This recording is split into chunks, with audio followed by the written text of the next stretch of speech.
क्यों करने पड़ते हैं आंदोलन, क्यों लगाने पड़ते हैं नारे? क्या इन सरकारों को गरीब के बच्चों का दर्द नहीं दिखाई देता? बताओ, स्वाभिमान सम्मान से बढ़कर भी कुछ है क्या? कुछ नहीं। कि लोकतंत्र में नेता मालिक नहीं होते, जनता मालिक होती है। कि सपने उन्हीं के पूरे होते हैं जिनके सपनों में जान होती है, और पंखों से कुछ नहीं होता दोस्तों, हौसलों से उड़ान होती है।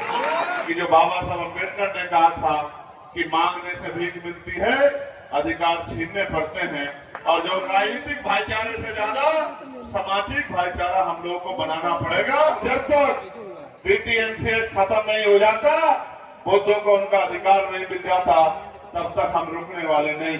भाई अमर ज्योति जी के, भाई रितेश यादव जी के, भाई जौहर आजाद जी के, हमारे संतोष भाई के, यहाँ से निकल के लोगों में भाईचारा पैदा करोगे नहीं करोगे? बताओ। गांव गांव जाके घर घर घूम के लोगों को समझाने का काम करोगे नहीं करोगे? बताओ। आदमी भूखा रह सकता है लेकिन अपमानित होकर नहीं रह सकता। चुनाव के बाद इन गरीबों की आवाज उठाने वाला कोई नहीं मिलता। अगर इनकी लड़ाई को लड़ता है तो वो बीमार में लड़ती है, संघर्ष करते हैं और मुहिम रंग लाती है, तो बड़े से बड़े दरखत भी बढ़ जाते हैं और आपकी मेहनत एक नया इतिहास लिख देती है। आज जो ये संदेश बिहार से जाएगा कि एक तरफ वक्त को लेकर जहां पूरे मुस्लिम समाज में बेचैनी, और कई स्टेटों में तो वो प्रदर्शन भी नहीं कर सकते, इसमें भी रोक लगी है। वहीं दूसरी तरफ बीटीएमसी एक्ट, जिसके कारण पूरे बौद्ध समाज में, पूरे अम्बेडकर समाज में, यही नहीं, मैं यूएस का दौरा करके लौटा हूं, पूरे अमेरिका में भी रहने वाले भारतीयों में, बुद्धिस्टों में, अम्बेडकरवादियों में बहुत बेचैनी। मैं जब वहां गया तो वो मुझसे पूछते थे कि आप बिहार कब जाओगे, और बिहार में जाके उस आंदोलन को कैसे मजबूत करोगे, उस आंदोलन को ताकतवर बनाकर कैसे उस बीटीएमसी एक्ट को खत्म करा के हमारे लोगों को उनका अधिकार दिलाने का काम करोगे।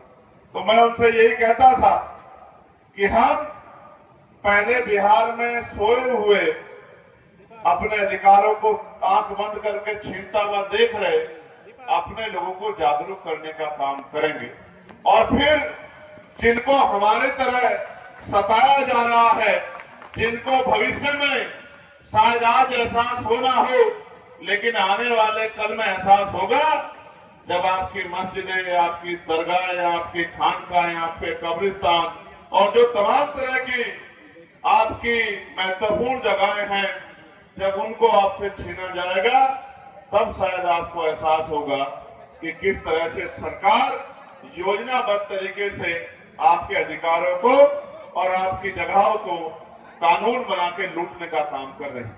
हालांकि कानून तो इसलिए बनना चाहिए था कि जिन पे जमीन नहीं है उनको जमीन मिलनी चाहिए, लेकिन ये सरकार तो ऐतिहासिक जगहों को छीनने के लिए कानून बना रही है। मैं आज इस धरती से कहता हूं कि हम कल भी वक्त के खिलाफ थे, और आज भी जो वक्त पर अमेंडमेंट करके नया कानून बनाया गया है, हमने पार्लियामेंट में भी इसका विरोध किया था, और सड़कों पर भी हमारा विरोध जारी रहेगा।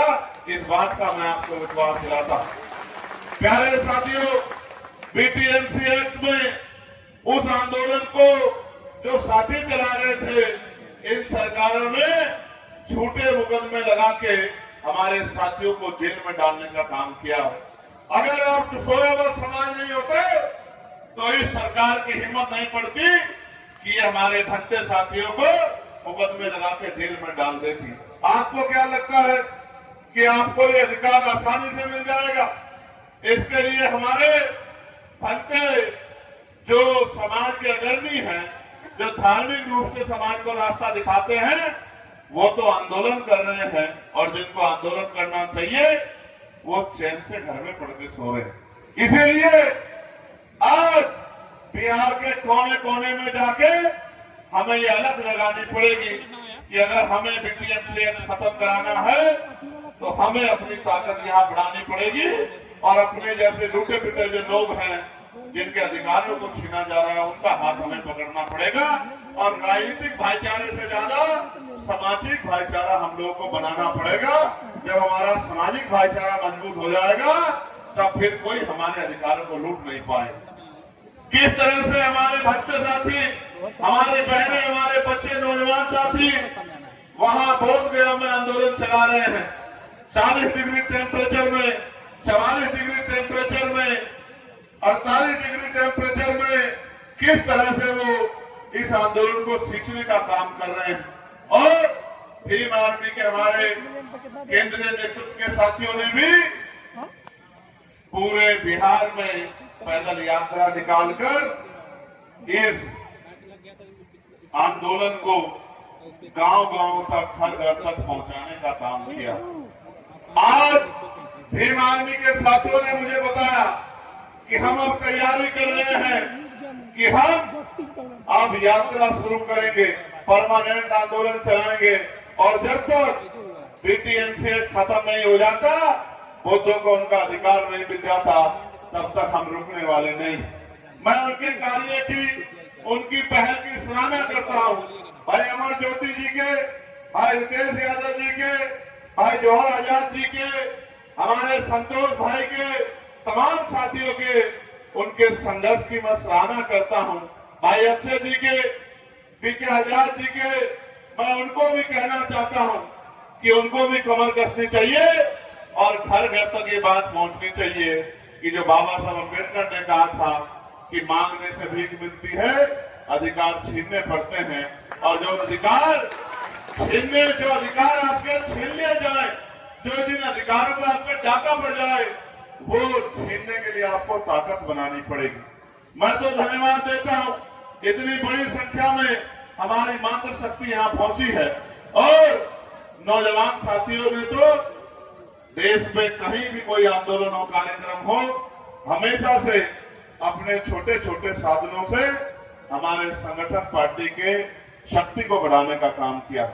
आज भी हम लोग, मुझे याद है 2020 से अब तक का सफर कठिनाइयों भरा था, लेकिन जिस तरह उत्तर प्रदेश के साथियों ने मेहनत करके, संगठन बना के, भाईचारा बना के, लोगों को जगा के अपनी शक्ति को बनाना उत्तर प्रदेश में शुरू किया है, अगर आप भी इसी काम को यहाँ आगे बढ़ाने का काम करोगे तो आपकी लड़ाई बड़ी आसान हो जाएगी। क्योंकि आप जानते हो कि बीटीएमसी एक्ट खत्म करने की ताकत बिहार की सरकार के पास है।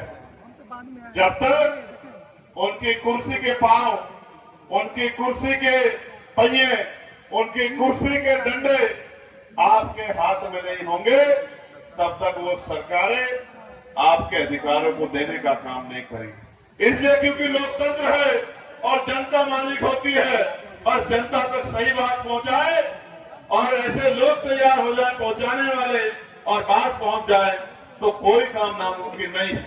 मैं यहाँ जो नौजवान पहुंचे हैं, जो मुझसे बहुत प्यार करते हैं, मैं उनको पूछना चाहता हूँ, क्या मुजफ्फरपुर के मेरे साथियों इस बात को घर घर तक पहुंचाने का काम करोगे कि अगर अपने अधिकार चाहिए तो हमें अपनी शक्ति बनानी पड़ेगी और एकजुटता, भाईचारा बना के ही हम कामयाब हो सकते हैं। हमें दो दुश्मन को पहचानना पड़ेगा। हमारे प्रचार का काम कमजोर है, इस बात का एहसास मुझे आज होता है, क्योंकि मैं जानता हूं कि हमारे जो नौजवान नेतृत्व है वो आर्थिक रूप से बहुत संपन्न नहीं है। मैं ये मानता हूं कि उनमें आर्थिक शक्ति कमी होने कारण वो बड़े बड़े बैनर नहीं लगवा सकते हैं, वो टीवी रेडियो में प्रचार नहीं कर सकते हैं, वो उस तरह से साधन नहीं लगा सकते हैं। लेकिन मैं जानता हूं, वो एक शायरी है ना कि सपने उन्हीं के पूरे होते हैं जिनके सपनों में जान होती है, और पंखों से कुछ नहीं होता दोस्तों, हौसलों से उड़ान होती है। जितने लोग यहाँ उपस्थित है, मैं चैलेंज करके कहता हूँ, अगर इतने लोग भी ठान ले और कल से निकल जाए तो वो दिन दूर नहीं है कि अगले 1 महीने के अंदर घर घर तक ये बात पहुंच जाएगी कि हमें अपनी ताकत बनानी है। और जो अपमान यहाँ, क्योंकि बोध गया कोई दूसरी जगह नहीं है, बोध गया एकमात्र ऐसी जगह है जहां भगवान बुद्ध को ज्ञान प्राप्त हुआ है। ये सिद्धार्थ गौतम से और भगवान बुद्ध तक बनने की पूरी प्रक्रिया अगर हिस्टोरिकल प्रमाण हमारे पास कहीं है तो वो बोध गया में है। मैं तो उस धरती से आता हूँ जहाँ भगवान बुद्ध पैदा हुए, कुशीनगर, सिद्धार्थनगर, और जहाँ भगवान बुद्ध का परिनिर्वाण हुआ कुशीनगर। लेकिन जहाँ भगवान बुद्ध को ज्ञान प्राप्त हुआ, जिस ज्ञान के कारण पूरी दुनिया में बौद्ध धर्म यहाँ से गया, शांति का संदेश गया, लाइट ऑफ एशिया का नारा आया, उस धरती पे, उस बोध गया पे बौद्ध भाइयों के साथ, बौद्ध अनुयायियों के साथ किसी भी तरह का अन्याय हम लोग बर्दाश्त नहीं करेंगे। इसी बात को बताने के लिए मैं आज आपके बीच, मैं आपको यार ये भी कहना चाहता हूँ, ये मेरा निवेदन और चेतावनी दोनों समझिए, जब तक आपके पास गांव में आपकी बात को पहुंचाने वाला, डंडा उठाने वाला ईमानदार नेतृत्व नहीं खड़ा होगा, तब तक आपकी बात मजबूत होने वाली नहीं। इसलिए आपको हवाई काम करने की बजाय जमीन में जाके संगठन का निर्माण करना चाहिए।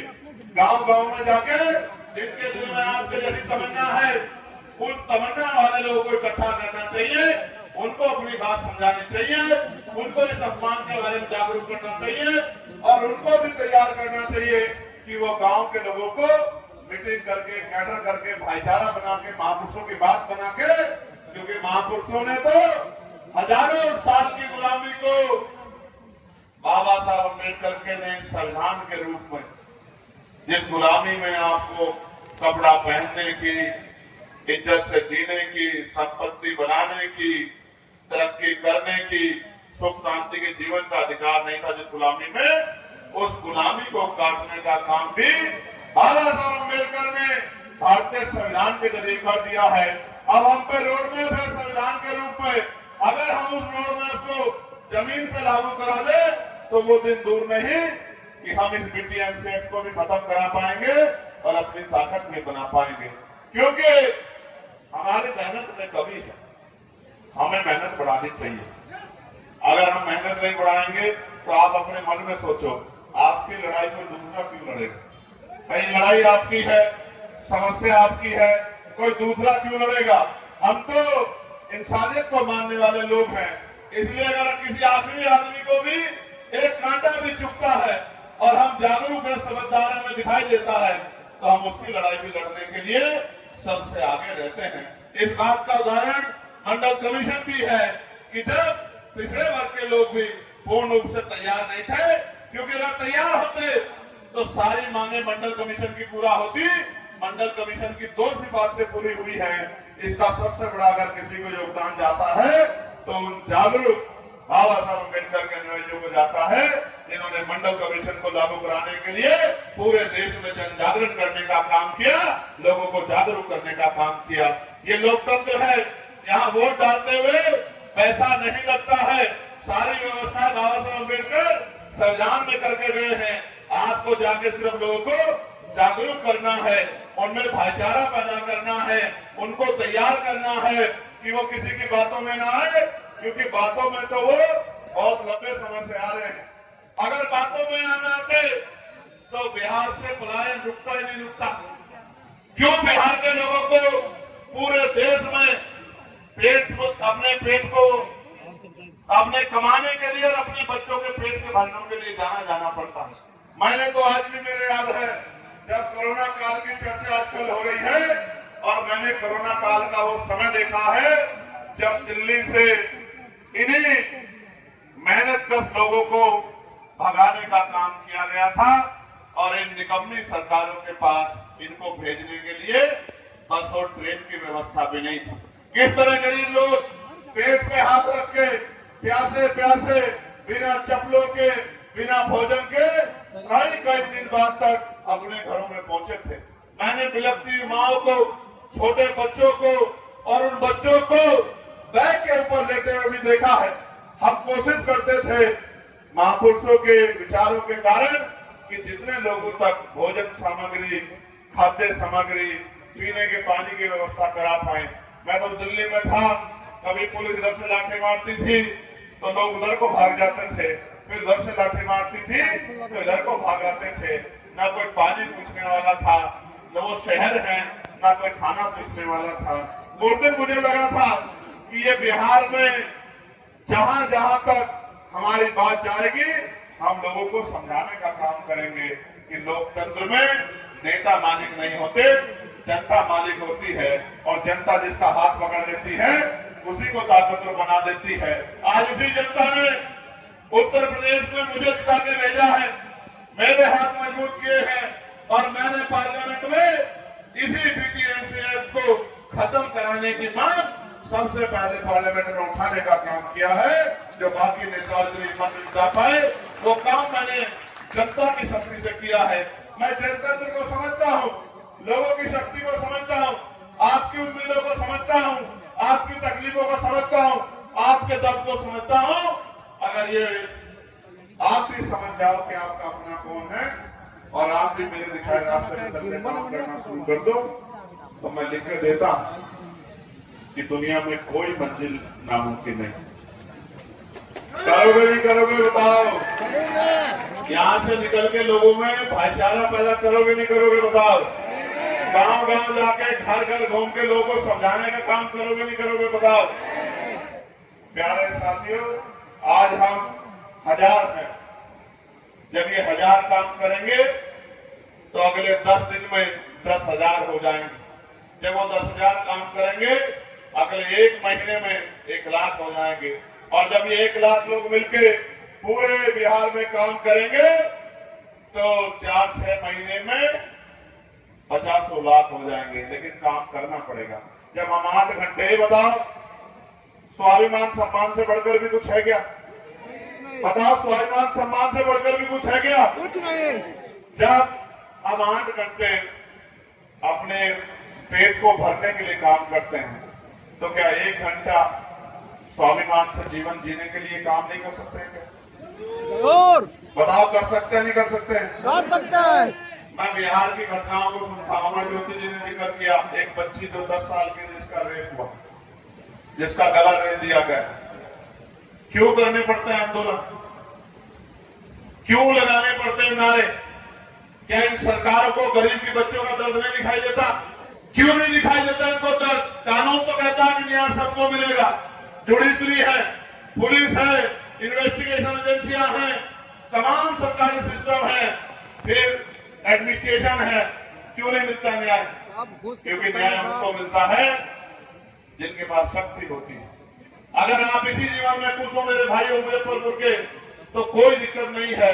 अगर आप जीवन में खुश नहीं हो तो ताकत बनाने का प्रयास करो, मेरी बात पे पहरा देने का प्रयास करो, घर से निकलने का प्रयास करो और इस आवाज को, इस बात को लोगों तक पहुंचाने का काम करो। स्कूल, कॉलेज, यूनिवर्सिटी,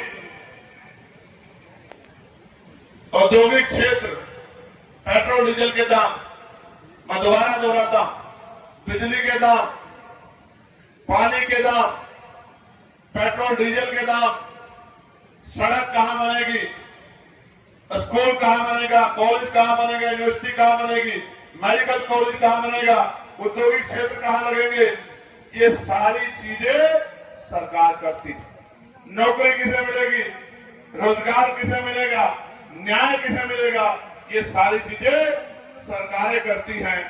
आप लंबे समय से सरकारों से दूर हैं, इसलिए आपको जुल्म सहना पड़ रहा है। अपने अंदर भाव पैदा करो। आदमी भूखा रह सकता है लेकिन अपमानित होकर नहीं रह सकता। बिना ताकत के हम लोगों को यहाँ अपमान का जीवन जीना पड़ रहा है। आपको याद होगा एक हमारा छोटा भाई था,